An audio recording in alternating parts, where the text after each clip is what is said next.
বিশ্বের বিভিন্ন দেশে বসবাসরত জালালাবাদ সিলেটবাসীর ঐক্য কল্যাণ এবং পারস্পরিক সহযোগিতা আরও জোরদার করতে আনুষ্ঠানিকভাবে যাত্রা শুরু করেছে গ্লোবাল জালালাবাদ অ্যাসোসিয়েশন ইতালি শাখা।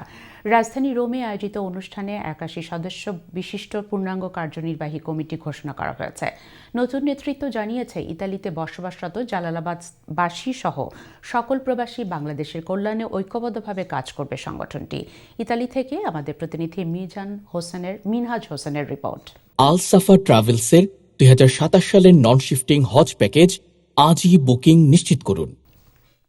বিশ্বের বিভিন্ন দেশে বসবাসরত জালালাবাদ সিলেটবাসীর কল্যাণ ও ঐক্যের প্রতীক গ্লোবাল জালালাবাদ অ্যাসোসিয়েশন সিলেট অঞ্চলের মানুষের কল্যাণ, ঐক্য ও পারস্পরিক সহযোগিতা জোরদারের লক্ষ্যে কাজ করা গ্লোবাল জালালাবাদ অ্যাসোসিয়েশন এবার আনুষ্ঠানিকভাবে ইতালি শাখা যাত্রা শুরু করেছে। এই উপলক্ষে ৮১ সদস্য বিশিষ্ট একটি পূর্ণাঙ্গ কার্যনির্বাহী কমিটির নাম ঘোষণা করা হয়। সোমবার ইতালির রাজধানী রোমে স্থানীয় একটি রেস্তোরাঁর হল রুমে আয়োজিত এক জমকালো আলোচনা সভায় সংগঠনটির ইতালি শাখার নতুন কমিটির ঘোষণা দেন অনুষ্ঠানে অংশগ্রহণকারী প্রধান অতিথি গ্লোবাল জালালাবাদ অ্যাসোসিয়েশনের কেন্দ্রীয় কমিটির সভাপতি মুহিবুর রহমান মুহিব এবং বাংলাদেশ প্রবাসী কল্যাণ পরিষদ ইতালির সভাপতি অলিউদ্দিন শামীম।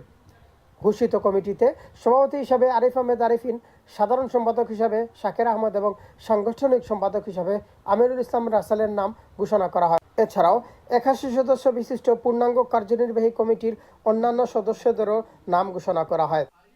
অনুষ্ঠানের দ্বিতীয় পর্বে নবগঠিত কমিটির সভাপতি আরিফ আহমেদ আরিফিনের সভাপতিত্বে এবং সাধারণ সম্পাদক শাকের আহমেদ ও সাংগঠনিক সম্পাদক আমিরুল ইসলাম রাসেলের যৌথ সঞ্চালনায় অতিথি হিসেবে উপস্থিত ছিলেন বাংলাদেশ প্রবাসী কল্যাণ পরিষদ ইতালির সাধারণ সম্পাদক আতিকুর রহমান রাসেল, সহসভাপতি লায়লা শাহ, আফজাল আহমেদ, যুগ্ম সাধারণ সম্পাদক মাহমুদুল হাসান, মোহাম্মদ জিয়াউল হোসেন, মিনহাজ হোসেন, বাংলা প্রেস ক্লাব ইতালির সাধারণ সম্পাদক লাবণ্য চৌধুরী, প্রচার সম্পাদক জায়দুল হক সুহেল সহ ইতালির প্রবাসী বাংলাদেশি কমিউনিটির বিভিন্ন শ্রেণী পেশার বিশিষ্ট ব্যক্তিবর্গ।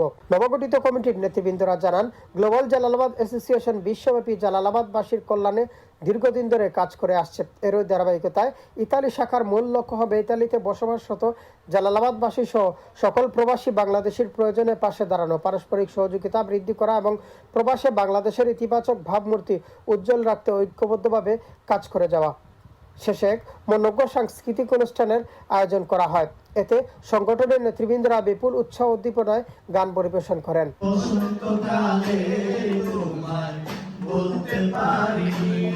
ইতালি থেকে Minhaj Hossain, channel S news.